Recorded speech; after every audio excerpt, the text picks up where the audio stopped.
حضرت عمر ہمیشہ حضرت ابو بکر سے نہ کوشش کرتے تھے آگے نکل جاؤں آگے نکل جاؤں آگے نکل جاؤں، ساری زندگی موقع نہ بن سکا۔ تبوک کا موقع آیا تو اللہ کے نبی نے کہا مال خرچ کرو، تو عمر کہنے لگے آج میں ابو بکر کو کاٹ سکتا ہوں، آج میں اس سے آگے نکل سکتا ہوں کہ وہ آج کل غریب ہے، میں مالدار ہوں، تو وہ تھوڑا لائے گا میں زیادہ لاؤں گا تو میں بڑھ جاؤں گا۔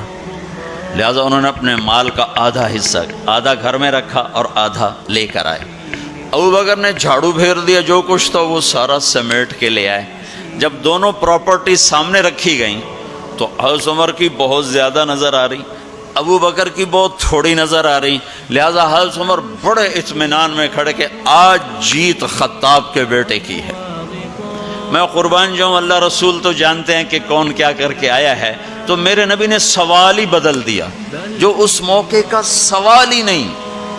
میرے نبی نے پوچھنا یہ تھا ابو بکر کتنا لائے ہو، عمر کتنا لائے ہو، اور یہی اس موقع کا سوال ہے، لیکن اللہ رسول جانتے ہیں کہ کس کے مال میں وزن زیادہ ہے، تو میرے نبی نے سوال بدل دیا، فرمایا عمر ما خلفت، واہ واہ عمر پیچھے کیا چھوڑ کے آئے ہو؟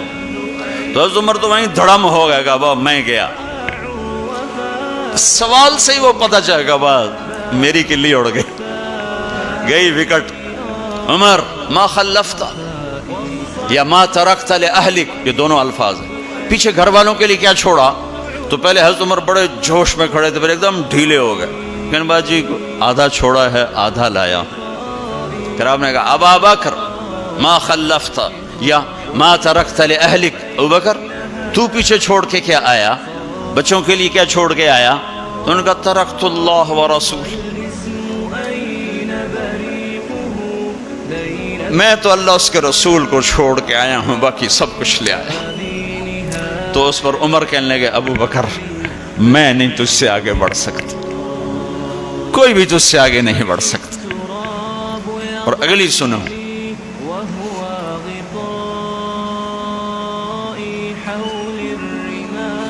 اپنے کپڑے بھی دے دیے اور ایک ٹاٹ تھا وہ پہن کر اس کو کانٹوں سے سی لیا، تو جبریل آئے، کہنے لگے یا رسول اللہ تعالیٰ پوچھ رہے ہیں کہ ابو بکر نے یہ ٹاٹ کیوں پہنا ہوا ہے؟ تو آپ نے کہا کہ ابو بکر نے سارا کچھ اللہ اس کے رسول پہ لگا دیا ہے اس لیے یہ پہنا ہوا ہے۔ تو کہا یا رسول اللہ تعالیٰ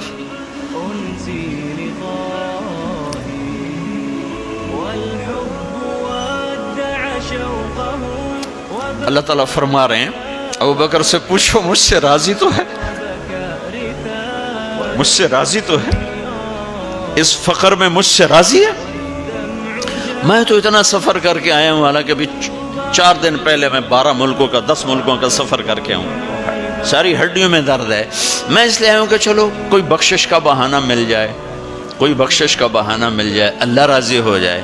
آپ سارے اس لیے حج پہ جا رہے ہو کہ اللہ راضی ہو جائے، جو سارے جہان سے کہتا ہے مجھے راضی کر، وہ کہہ رہا ہے ابو بکر سے پوچھو مجھ سے راضی تو ہے۔ تو آپ نے کہا ابو بکر تیرا رب تجھے سلام بھی کہہ رہا ہے اور پوچھ رہا ہے کہ راضی ہو؟ تو ابو بکر کی چیخیں نکلی، میں اپنے رب سے راضی، میں اپنے رب سے راضی، میں اپنے رب سے راضی۔ میرے بھائیو بہنوں، زندگی ایسے گزار کے مرو کہ اللہ کو ملو تو اللہ خوش ہو کے مل رہا، ایسے نہ مرو کہ اللہ کی بارگاہ میں پیش کیے جا رہے ہوں مجرم بن کر، قیدی بن کر۔